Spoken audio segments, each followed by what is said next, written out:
Добар ден на сите, почитувани представници на медиумите, почитуван председател на најголемата стопанска комора во Република Македонија, господин Азевски. Првично би сакал и јавно да се заблагодарам за пречекот и за одличната соработка и придонесот што ја дава стопанската комора и преку председателот и преку сите членови во делот на креирање на економската политика во нашата држава. Денеска во својство на представници на Демократската унија за интеграција, заедно со првиот вице-премиер, господинот Груби и министерот за финансии, сме тука да го презентираме нашиот предлог во делот на економијата, што се однесува до изборите и председателски и парламентарни, а воедно и најважно од све е да добиеме сугестии, конкретни предлози за да ги инкорпорираме, а воедно со тоа да работиме кон насока на тоа што го презентираше претходно првиот вице-премиер заедно со председателот на Стопанската комора господинот Азевски, а тоа е рамковниот договор во делот на економијата. Што значи тоа? Тоа значи дека генерално сите политички партии, каде што ќе се приклучи и Демократската унија за интеграција, во наредниот период приоритет над приоритетите да го има економскиот развој, а воедно и животниот стандард на граѓаните и во делот на интеграцијата на нашата држава, а воедно и внатрешно во делот на одредени области кои се најважни, а според нас ќе бидат презентирани денеска, а тие се базираат на три главни столба, а тоа е интегрирана економија, отворена економија, македонска економија, праведна економија, во делот на легислативата и во делот на начинот како тоа се контролира согласно сите практики, директиви кои произлегуваат од Европската унија, како што се антимонополските политики, како што се антидискриминаторните политики и други работи кои се предвидени во тој столб. И третиот столб секако дека е зелена економија во делот на транзицијата, посебно во енергетскиот сектор, но не само. Имајќи во предвид дека сме членка на НАТО и имаме обврски, секако дека и во делот на скринингот веќе се подготвуваат одредени законски решенија во делот на безбедноста и сигурноста во снабдувањето со одредени енергенски кои се стратешки, како и сектори како што е наменската индустрија, енергетиката, IT секторот и слично. Вчера имавме состаноци со други стопански комори, денес имавме конкретни предлози во делот на зголемување на животниот стандард, во делот на зголемување на минималната плата, на просечната плата, одредени модели кои веќе ги работиме во делот на придонесите, се со цел тие после да влијат во зголемување на нето платата, а воедно и во делот на зголемување на продуктивноста на работната сила. Дуј е отворена политичка партија, секогаш го слуша гласот на засакнатите страни, во овој случај на бизнис секторот, а секако дека ќе имаме и состаноци со организациите на заштита на потрошувачи, со одредени други засегнати страни, се со цел да имаме свеопфатна програма која после изборите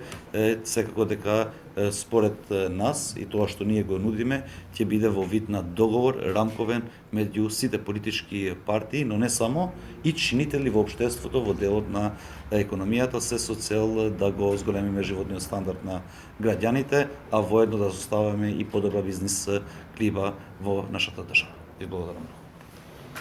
Благодарам. Чест ми и задоволство што денеска ето можам да ја угостам тука и да ја посакам добре дојде на една силна екипа на ДУИ од врвот на партијата кои што се долги години на раководни позиции на државата и со кои јас сум имал одлична соработка во изминатиот период. Да појаснам, можда најголеми конфронтации на јавна сцена, али тоа не оставило никаков траг во меѓусебните односи, што за мене е голема новина во македонската економска сцена, па и политичка, и треба да се негува во понатамошниот период. Иако ние имаме нормално секој во своите средини одредени реакции на тие работи, ние сме тие лидери кои што треба да го изнесеме тоа на своји плеќи и да покажеме на граѓаните, на бизнисот, како треба тоа да се направи. Како треба да се направи, кажа ево господинот Бектеши. Ние мора да бидеме смели сега и да кажеме доста беа прашања од политичка природа. Тие немат да се тргнат и да исчезнат, него ќе бидат третирани и понатака со должно внимание и почит, затоа што ние свативме една лекција како бизнис из овој процес, а тоа е дека ти можеш да направиш што сакаш, можеш да направиш, да изградиш во бизнисот што си замислил, али ако ти немаш владење на правото во една држава, ако немаш пазарни принципи на вредности кон кои тежнееме сите, вредности кои што се врзани за евроатлантските интеграции, не можеш да направиш ни 1% раст на бруто домашниот производ. Условите за бизнисот да го направи тоа се една предпазливост, една предвидливост која што може да гарантира зголемување на инвестициите и поголем број на вработување, што е основа на таа работа. Така да ние сме се конфронтирале за цели што се од интерес за државата и ќе продолжиме да работиме секој по својата патека на подобрување на состојбите во државата и сакаме ево јавно да го поддржам овој предлог на ДУИ, кој што дојде и беше прво изнесен кога гостин на месецот во Комарата беше првиот заменик премиер, кога разговаравме за Бехтелиенка. Тоа продолжи понатака во меѓусебните комуникации што ги имавме и нормално беше сега пред изборите да биде некако финализирано како пакет. Што значи тоа? Ние не го нарекуваме рамковен, ние го нарекуваме договор за економски развој. Не сакаме да има ограничување и рамки. И немат, јас јавно дадов во колумната во понеделникот, кажав, ние не ќе се расправаме сега за точки, за запирки, да ја гледаме суштината. Суштината е да овој процес отвори перспектива во кој што на бизнисот ќе му се даде приоритетно место во наредните 10 години и со тоа да ги достигнеме некои бројки, цифри кои што се потребни за одење во Брисел и за да таму бидиш пример. Заради тоа, мислам дека е момент денеска и во разговорите што ќе ги имаме сега да соопштиме дека Комората како најстара и најбројна бизнес заедница која што има 102 години на своето постоење, ќе ги изнесе своите видувања кои што би сакал да бидат вградени во вашата програма. И овој пат не се многу, тие се сконцентрирани во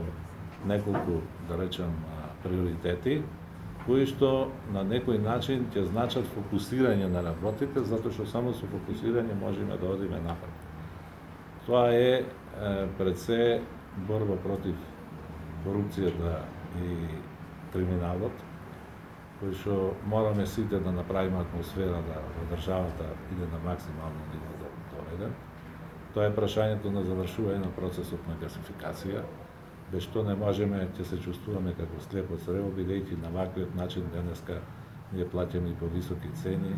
а и некако сме као луѓе кои што не можеме да се ги испореди, да ги извршиме договорите, да ги имплементираме. Третата работа е да ги поддржиме директно извозните активности, бидејќи сме мала земја, земја која што мора да оди со извоз натака и да биде тој директно поддржан, да нема посредници. Владата таа намера јасно да ја изрази,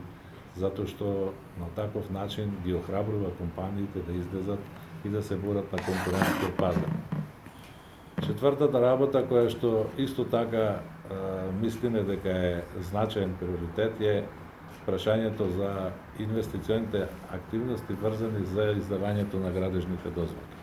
Ние тука јасна констатација имаме дека имаме голем застој, тежок застој. Ние морат да направиме механизам во кој што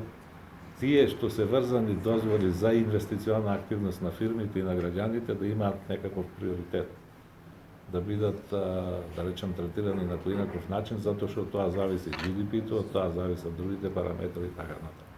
А во спротивно репродуцираат и трошоци. Последната работа е да создадеме клима на одговорност. Таа одговорност подразбира да видиме колку ни е чергата. Чергата се вика во државата буџет и тој буџет да видиме колку можеме да прибериме средства, а колку трошиме, затоа што и дома во фамилијата, и во фирмите, а и во државата е исти принципот. Не можеш овде од овој джеб треба да земиш да ставиш во другиот, не можеш во еден само да ваѓаш, во другиот да не ставаш, тоа ќе дојдеш во проблематична ситуација. Ние бараме јасни знаци и политики на новата влада на рационализација во тој, да речем, процес, осмисленост која што и контрола на процесите внатре во буџетот на префрлање средства, како што ни се случува нас со капиталните инвестиции, да не бидат искористени па префрлени на крај на година. Имаме и такви други работи, и транспарентност во трошењата кои што се врзани за огромните средства за јавни набавки, во кои што мора да се изградат критериуми во кои што сите ќе бидат задоволни и нема да се создава кој е подобар, тој ќе биде избран. Мислам дека све ова што зборувам разумно, затоа што помина веќе времето да се вадиме на неискуства и на, да речем, проблеми кои што постојат. Едноставно да заклучам нашата порака и нашиот, да речем, придонес во градењето на програмата што ќе понудиме на ДУИ, денеска да таа биде инкорпорирана внатре во делот за она што мислат тие дека е прифатливо, али во секој случај као еден, да речем, чадор на целата работа е приоритетот од 10 години во кој што економијата ќе биде поставена на прво место и второто да практично во целиот период во градењето на имплементацијата обрнеме внимание на трошоците што ги ствараме ако не ги завршуваме работите како треба или ако трошиме премногу за да не можеме после другите генерации да го покриват тоа. Ние, знаејќи се и поминувајќи низ овие кризи низ кои што поминавме и решавање, се познаваме, мислиме дека можеме да на тие прашања да работиме заедно и мене ќе ми е драго да во наредниот период тоа и го направиме.